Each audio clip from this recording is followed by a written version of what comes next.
Bruce Springsteen's song, Wrecking Ball, debuted live in 2009 in tribute to Giant Stadium as the iconic arena faced its demolition.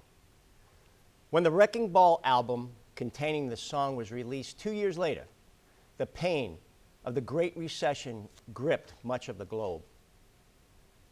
As the economic downturn dragged on, many viewed the song Wrecking Ball as a metaphor for the forces that had created the subprime mortgage crisis, the housing bubble, and the automotive and banking industry meltdowns, the economic devastation that affected the lives and livelihoods of all working people. At a time when so many had lost their jobs, and their homes, and savings, the song became more than a salute to a stadium.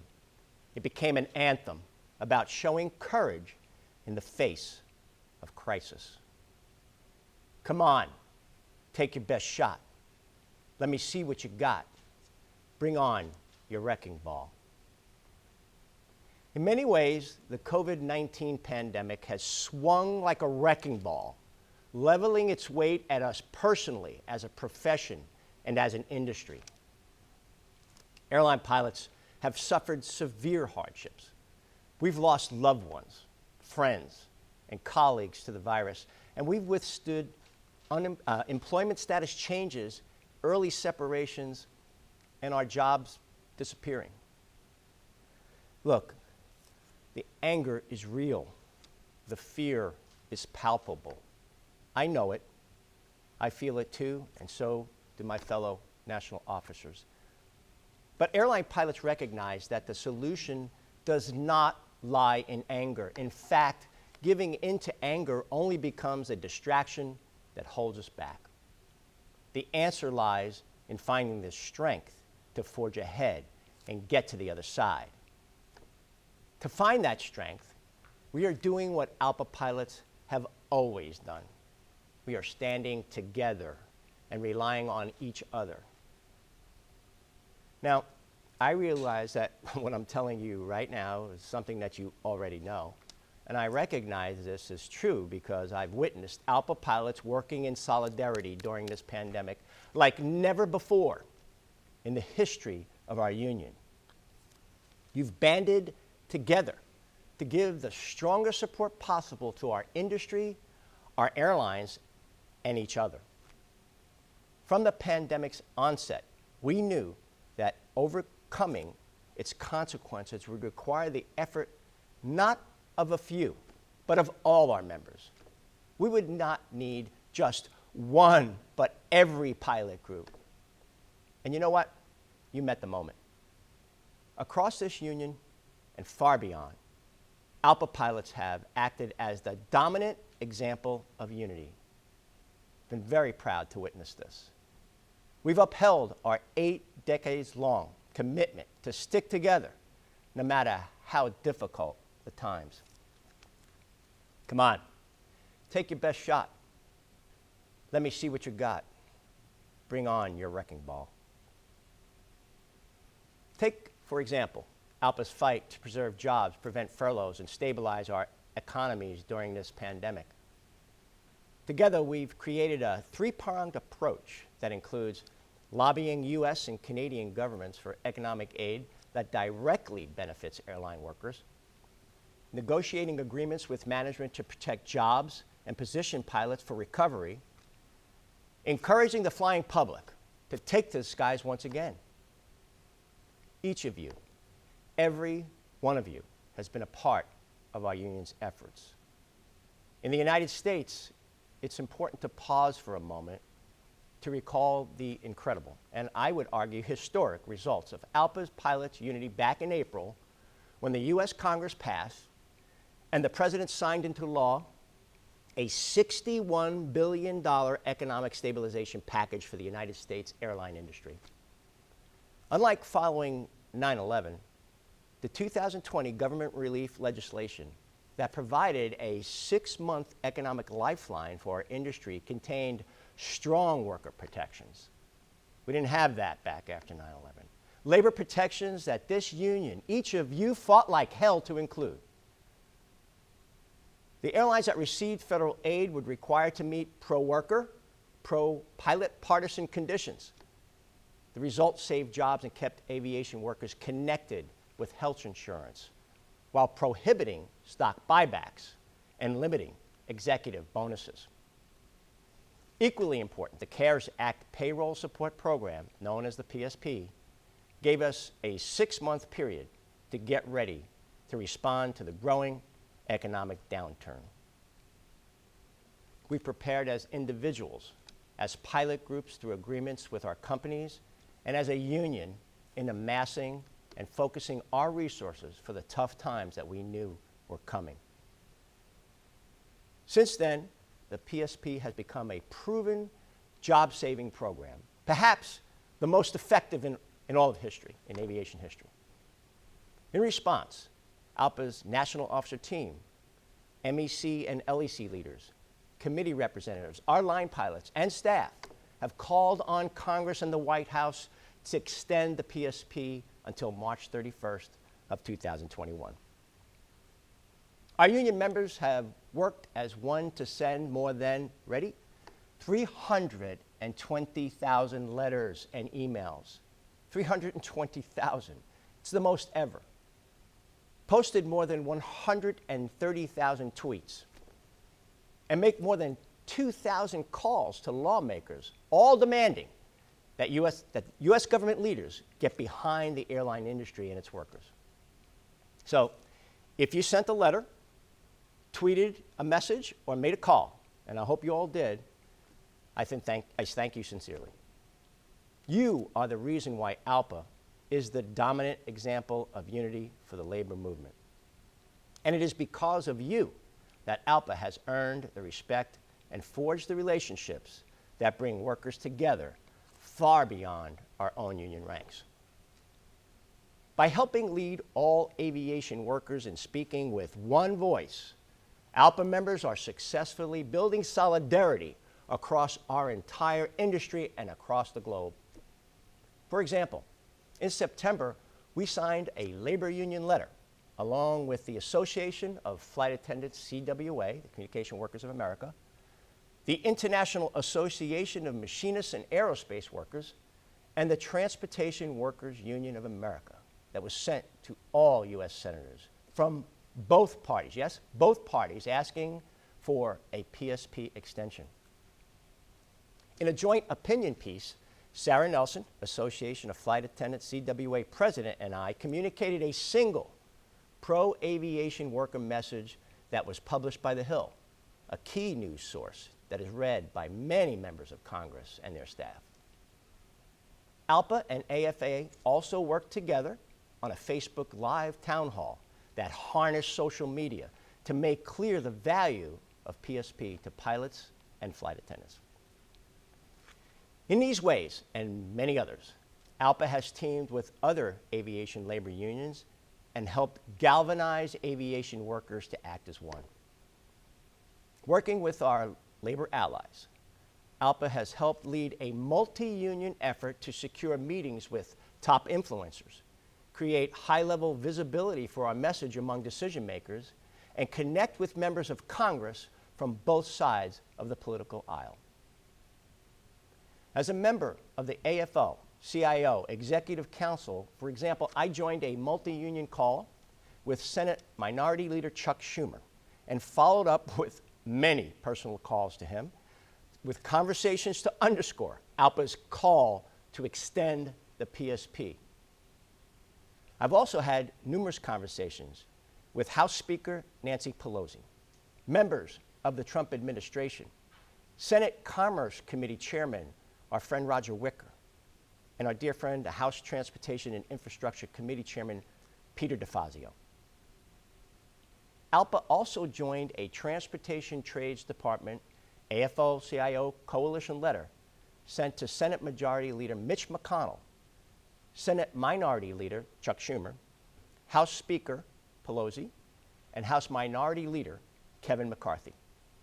This is just a small sampling of the constant outreach we have conducted with Republicans and Democrats alike.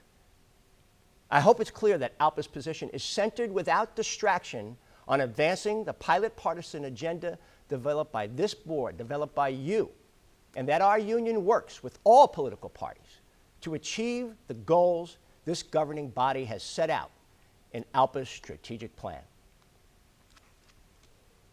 Thanks to your example of unity, ALPA has also helped bring together the airline industry in ways rarely possible in the past. For example, earlier this month, ALPA was instrumental in leading a coalition letter from labor unions, U.S. airlines, and the travel industry trade associations sent to the Senate and House leaders from both parties to call for standalone legislation to extend the PSP. Folks, I don't care if it's in a broad bill, we don't care if it's a standalone bill, we need an extension of the PSP. We do our jobs, we need the White House, we need both parties, we need Congress to do their job. In September, I was among the featured speakers at an Airlines for America-sponsored Capitol Hill news conference. I stood alongside airline CEOs and other airline employee union leaders to issue a unified, industry-wide call to extend the PSP.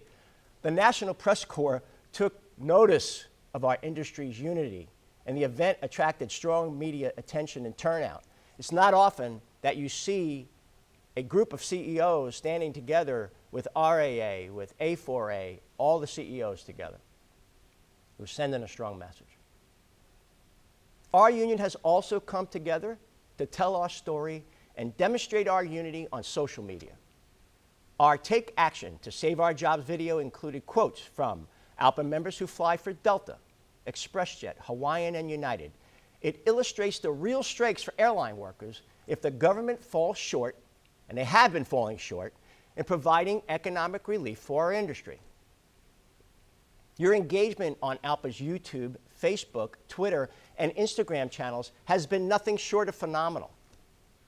Recently, Hawaiian Airlines first officer, Tammy Okada, I don't know if you saw this video, described the very real consequences that losing health care insurance as a result of furlough means for her family in a social media video ALPA produced and promoted. In fact, it was even picked up by the Today Show. During a recent interview on CNN's flagship international business program with Richard Quest, I reinforced the same message from a slightly different angle. I made clear that time has run out for pilots and other aviation workers, and that ALPA is hopeful and supportive of extending the PSP through any legislative measure, a broad package or a standalone bill. It is only because of your unity and action that U.S. lawmakers of both political parties have affirmed the importance of continued economic relief for aviation sector employees. They all agree. We just need to get them to do something. Our work isn't done, obviously, far from it. But we have made progress, real progress, in uncertain times. And one thing is for sure, we're not giving up. Our union has issued a similar call to the Canadian government to provide economic assistance directly to the aviation industry. And those of you in Canada have rallied strong support. Led by ALPA Canada President Tim Perry, we urge the Canadian government to extend the Canada Emergency Wage Subsidy and create targeted relief for the Canadian airline industry and its workers. ALPA's campaign included tweets and letters to members of Parliament, the Transport Minister, and the Finance Minister. Our advocacy to advance our pilot partisan goals has generated encouraging results. But there's more to do. Member of Parliament Todd Doherty has sponsored ALPA's petition in Parliament. It's open for public signatures until October the 28th. And the petition calls on the government to implement an aviation-specific financial sustainability program with strong labor protections, similar to what we did with CARES. Lead a national strategy for airline industry recovery and implement a sustainable approach to safe border controls. All this is common sense. To date, ALPA has helped generate more than 10,500 signatures in support of moving the petition forward. If you're a Canadian citizen or a resident and haven't signed it yet, I urge you to log on and sign the petition at our next break. Your job might depend on it. Let's leave nothing on the table, nothing on the field of battle. Now, throughout this pandemic, ALPA members have left no doubt that we're willing to help our airline survive and stabilize our industry while preserving jobs for our members. The spirit of unity has been simply unshakable within and among our pilot groups. MSCs have turned to ALPA's national resources and staff to support them in developing nearly, ready, 80 agreements. You're talking about 80 agreements in a very short period of time. Incredible achievement. These agreements with their airlines have helped reduce or mitigate pilot furloughs. Example of ALPA pilots sacrificing for others is always very easy to find. And our members' commitment is especially evident now. So I want to sincerely thank the more than 2,300 ALPA pilots who've taken a voluntary early out to help other pilots keep their jobs and their health care.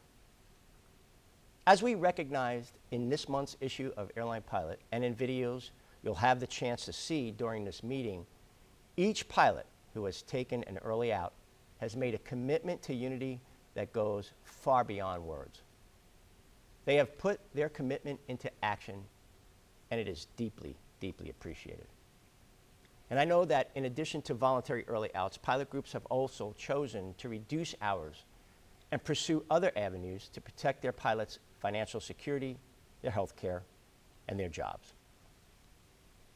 Many of these strategies were shared amongst ALPA's Fee for Departure pilot groups during our bargaining roundtable just this past August. Now, more broadly, ALPA is working to speed and strengthen our industry's economic recovery through our recently launched Ready for Takeoff initiative. This new public awareness campaign assures passengers that when they want to take to the skies again, pilots are ready to welcome them back on board. And as part of this initiative, we've produced and placed print, digital, and social media ads to reach key industry influencers, young travelers, and frequent flyers alike. ALPA has also sponsored the Washington Post's Power Up newsletter, the Hill's 1230 report, and other widely read news outlets to reach lawmakers, staff, and policymakers with our message. And keying off ALPA's success in strengthening unity across our industry, we've also reached out and received interest from other organizations to expand the reach of our Ready for Takeoff initiative. Names like Airbus, Boeing, Commute Air, the National Air Carriers Association, the National Air Transport Association, JetBlue Airways, and United Airlines have all expressed support. We thank them for that. As the Atlantic magazine asked in its review of the Wrecking Ball album, the question was, so what's the way forward then? Well, I'm convinced, and national officers are convinced, it's a combination of unity and compassion. After all, on the very same album we find the song, We Take Care of Our Own. And I know you have heard me mention time and time again that you can judge the character of an organization by the way it comes to its members in need. And ALPA definitely circles the wagon for its members in need.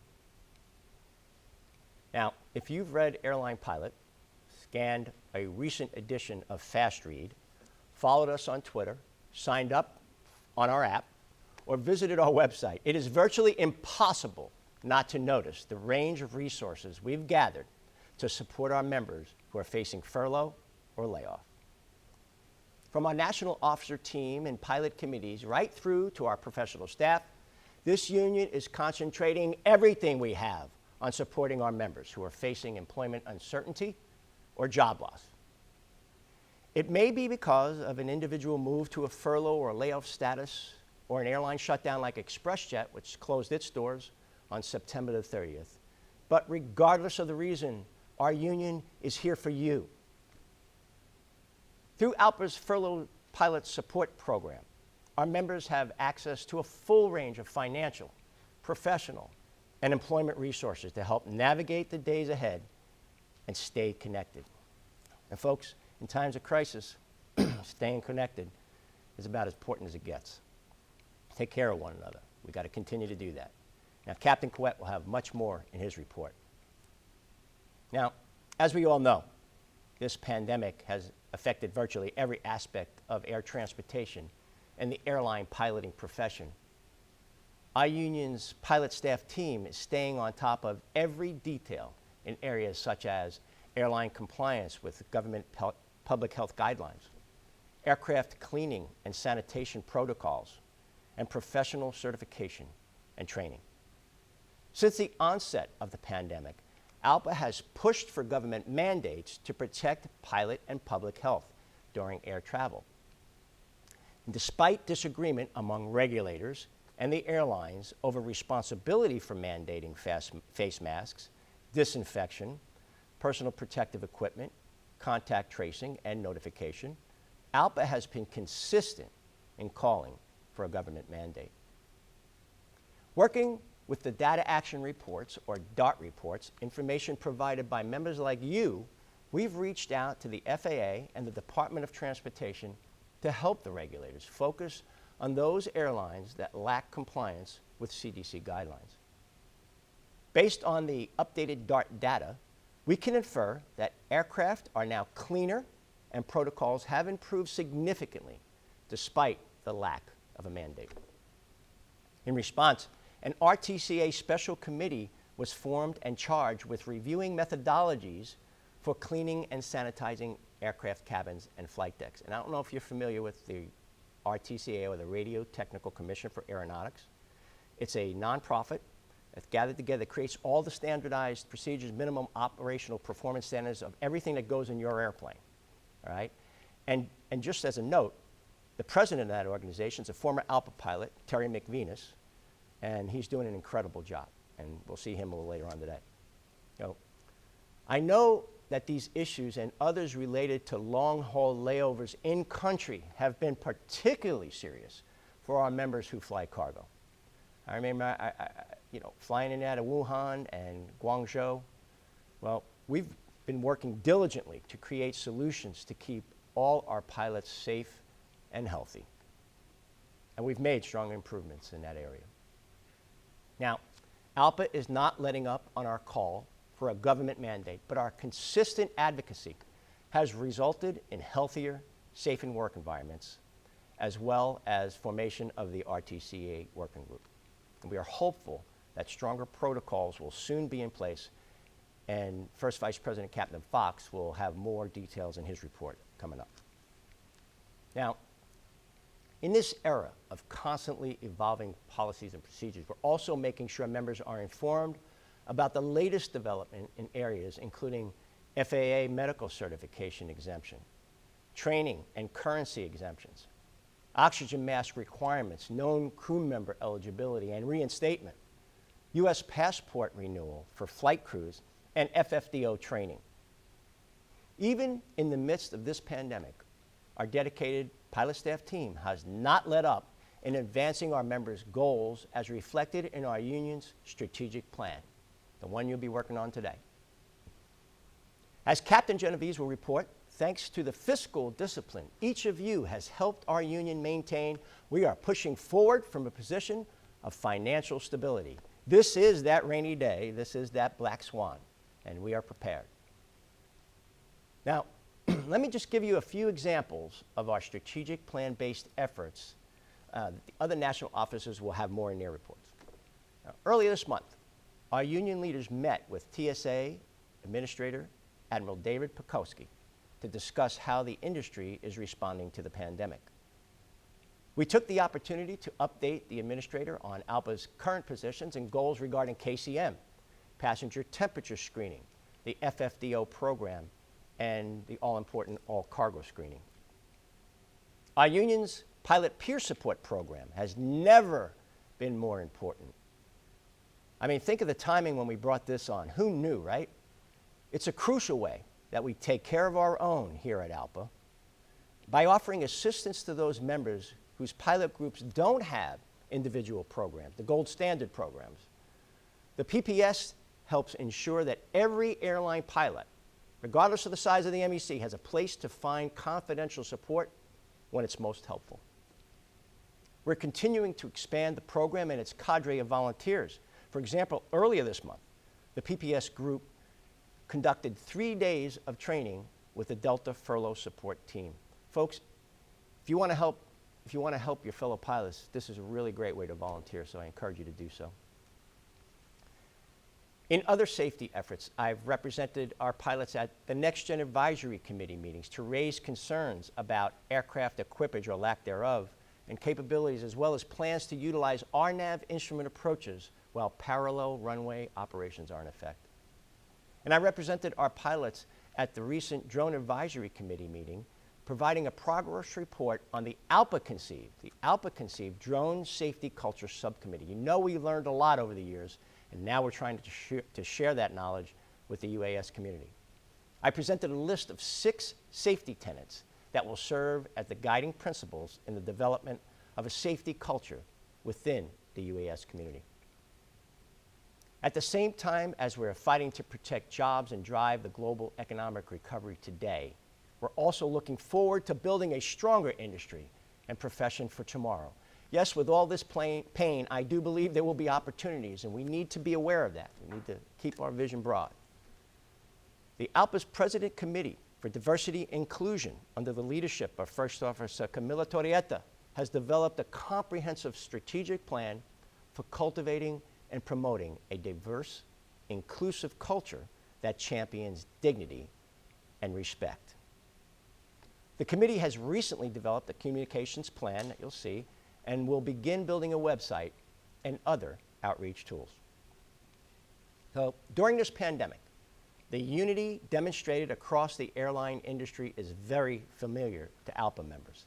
That's because it's patterned on our pilots' decades of dedication to our common union cause. By coming together as one, we have advocated with a louder voice and achieved a greater good, guided by our unyielding dedication to our industry, our companies, and most importantly, to each other.